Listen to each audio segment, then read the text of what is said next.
ডাচদের পাত্তাই দিল না বাংলাদেশ। তাসকিন লিটনদের কাছে উড়ে গেল ডাচরা।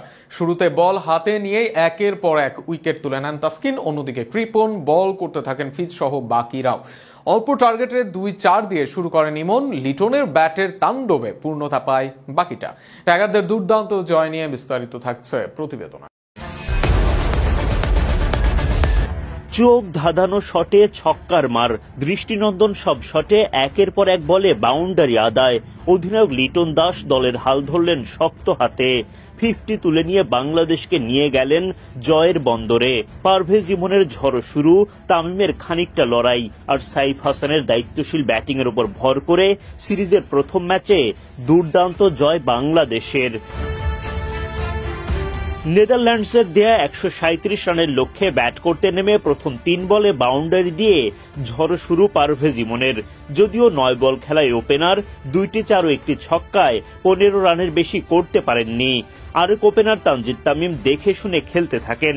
তার সাথে জুটি বেঁধে ঝড়ের গতিতে রান বাড়াতে থাকেন অধিনায়ক লিটন দাস।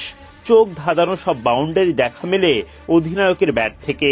পাওয়ার প্লে শেষ হওয়ার আগেই দলীয় 50 পেয়ে যায় বাংলাদেশ। অধিনায়ক লিটনকে যোগ্য সঙ্গ দিতে থাকেন তানজিদ তামিম। মাত্র 31 বলে তাদের জুটিতে আসে 50। তামিমের আউটে দারুণ সেই জুটি ভেঙে যায়। 24 বল খেলে এই ওপেনার করেন 29 রান। 92 রানে দ্বিতীয় উইকেট হারায় বাংলাদেশ। অধিনায়ক লিটন দাস দলের হাল ধরে রেখে মাত্র 26 বলে 50 পূরণ করে ফেলেন। বাংলাদেশ দলও পেরিয়ে যায় দলীয় শতক। অধিনায়কের দেখানো পথ ধরে জয়ের খোঁজ পায় বাংলাদেশ। দারুণ একটা জয় তুলে নিয়ে সিরিজে 1-0 ব্যবধানে এগিয়ে গেল টাইগাররা। সিলেটে শনিবার নেদারল্যান্ডসের বিপক্ষে সিরিজের প্রথম টি-20তে টস জিতে আগে বোলিংয়ের সিদ্ধান্ত নেন টাইগার অধিনায়ক লিটন দাস।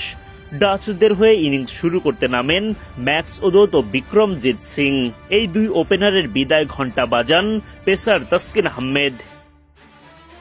ইনিংসের চতুর্থ ওভারের প্রথম বলে আঘাত হানেন তাসকিন। মারকুটে ব্যাটিং করতে থাকা ম্যাক্স ওদোদ ক্যাচ দেন জাকের আলী অনিকের হাতে। এই ডাচ ওপেনার বিদায় নেন 15 বলে 3টি 4 ও 1টি ছক্কায় 23 রান করে। অষ্টম ওভারে আরেক ওপেনার বিক্রমজিৎ সিংকেও ফেরান তাসকিন। উইকেটে থিতু হওয়ার আগেই মাঠ ছাড়তে হয় তাকে। পারভেজ ইমনের ক্যাচে আউট হওয়া বিক্রমজিৎ করেন 11 বলে মাত্র 4 রান। তাসকিনের ভেলকিতে 38 রানের মধ্যেই জোড়া উইকেট শিকার বাংলাদেশের। তাসকিনের পর চমক দেখান সাইফ হাসান। পার্ট টাইমার সাইফকে অধিনায়ক লিটন বোলিংয়ে আনলে প্রত্যাশার চেয়েও বেশি সাফল্য এনে দেন। স্কোয়াড এডওয়ার্ডস সাইফের বলে বাউন্ডারি হাঁকাতে গিয়ে ঠিকঠাক ব্যাটে বলে সংযোগ ঘটাতে পারেননি। ফলে ক্যাচের সুযোগ তৈরি হয়। ঝাঁপিয়ে পড়ে চোখ ধাঁধানো ক্যাচ নেন জাকের আলী অনিক। উদযাপনে জাকেরের গর্জন, গ্যালারিতে দর্শকদের উল্লাস। এরপর সাইফের বলে তেজা নিদা মানারু